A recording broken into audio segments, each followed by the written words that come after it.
Therefore, honor the Lord with thy substance. Like we are told in the offering time. Honor the Lord, honorable seed.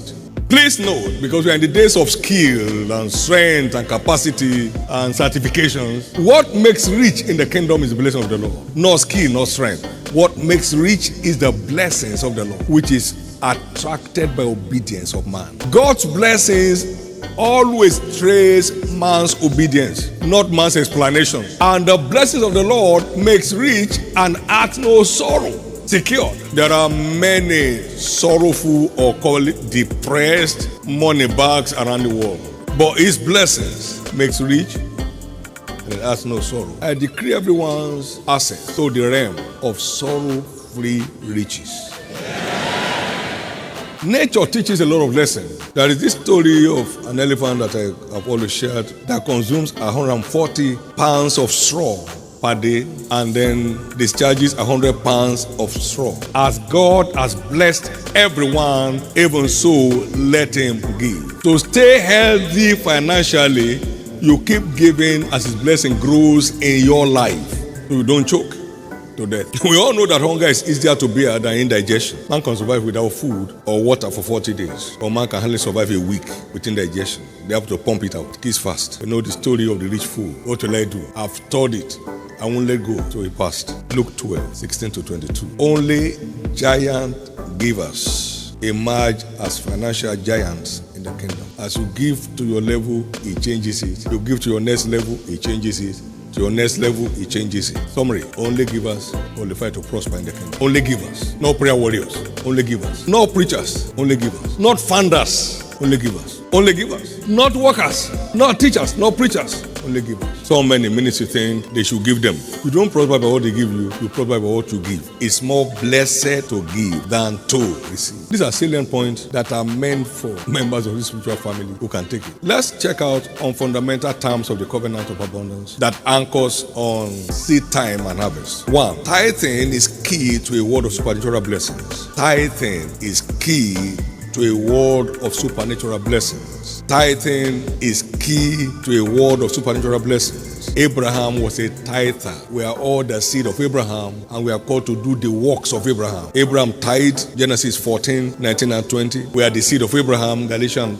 chapter 3, verse 29. And Jesus said, do the works of Abraham, you are children of Abraham. John 8:39. And as you do the works of Abraham, he turns our wilderness into Eden and our desert to the garden of the Lord. Isaiah 51, 1-3. One can't see it as real and ignore it. It's not being able to see it that makes people I think they might be playing on our intelligence. I got it before I was called to, before I began ministry. Right into full-time. I got it before I went to full-time ministry. And I was swimming in the reality of it. Do guesswork. That tithing is fundamental, foundational to accessing the realm of financial fortune. It's never late to be right. You better wake up. Let's assume what? You don't know arithmetic? Assume what? My grandmother couldn't read one letter.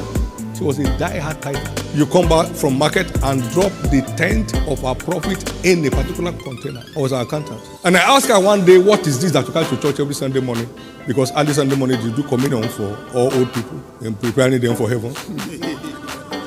And she told me that is God's portion that makes the remainder meaningful. The most high-sounding line on tithing I had in my life. I wasn't saved when I he lived in Africa. She forgave all that she owed nobody. If an illiterate who couldn't read had just the preaching of the pastor and connected, you read, you had half tape, it's on your phone, but you won't do it. It's everywhere around you. Now, we are all sitting there are many here who don't pay tithe. We don't take record here. It's between you and God. But when I see you struggling, I want to examine what may be wrong with you. At 300 naira a month, my tithe was acceptable to God. Access, equality of access.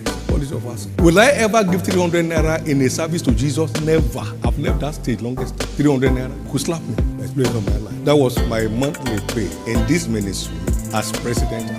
Everything great starts small. Yes, sir. But you don't have to end small. So learn how to treat the small and nurture it. Everyone has a small beginning. Nobody's born a giant. People exercise themselves to gianthood. I told the church in the old church, I said, please stop putting your seed in envelope because the time is coming when you can't lift your seed again. You are all there. How many can put their seed today naked. People will be tempted. Newcomers will be tempted. How can you leave this kind of thing up? And in no time, sir, somebody lifted his seed in the old church and somebody picked it. You remember? Yes, sir. How many remember here? He just boom. And I said at the time, I said, now, you don't learn how to give in church. Because the time is coming where your envelope will not contain your seed. How many understand what I said? I've always seen this coming. So they are still where I led them. They heard me when I said it, they didn't move. Now, some offerings today cannot be contained in a check. Because check has limit.